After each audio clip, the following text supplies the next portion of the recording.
ಇದೀಗ ರಾಷ್ಟ್ರ ಮಟ್ಟದ ಗಮನ ಸೆಳೆದಿದೆ ಹುಬ್ಬಳ್ಳಿಯ ಗಣಪತಿ ಉತ್ಸವ. ರಾಣಿ ಚೆನ್ನಮ್ಮ ಈದ್ಗಾ ಮೈದಾನದಲ್ಲಿ ಗಣಪತಿಯ ಮೆರವಣಿಗೆ ಮಾಡಲಾಗಿದ್ದು 3,000 ಮಕ್ಕಳಿಂದ ಪ್ರಾರಂಭವಾದಂತಹ ಗಣೇಶನ ಮೆರವಣಿಗೆ ರಾಣಿ ಚೆನ್ನಮ್ಮ ಮೈದಾನದ ಉತ್ಸವ ಮಹಾಮಂಡಳಿಗೆ 4 ವರ್ಷ ತುಂಬಿದೆ. ಈ ಬಾರಿ ಬಾಲಕೃಷ್ಣ ಅವತಾರದಲ್ಲಿ ಗಣಪತಿಯ ಪ್ರತಿಷ್ಠಾಪನೆ ಮಾಡಲಾಗಿದೆ.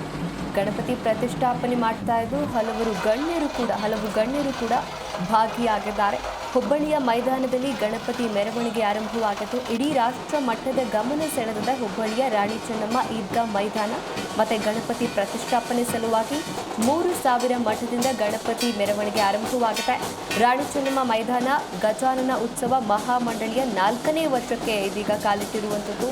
ಈ ಬಾರಿ ರಾಣಿ ಚೆನ್ನಮ್ಮ ಮೈದಾನದಲ್ಲಿ ಬಾಲಕೃಷ್ಣ ಅವತಾರದಲ್ಲಿ ಗಣಪತಿಯ ಪ್ರತಿಷ್ಠಾಪನೆ ಮಾಡ್ತಾ ಇದ್ದು ಹಲವು ಗಣ್ಯರು ಕೂಡ ಈ ಕಾರ್ಯಕ್ರಮದಲ್ಲಿ ಭಾಗಿಯಾಗಿದ್ದಾರೆ.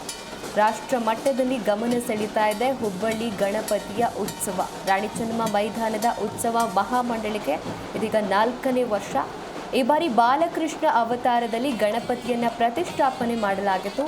ಗಣಪತಿ ಪ್ರತಿಷ್ಠಾಪನೆ ಮಾಡ್ತಾ ಇದ್ದು ಹಲವು ಗಣ್ಯರು ಕೂಡ ಇಲ್ಲಿ ಭಾಗಿಯಾಗಿದ್ದಾರೆ.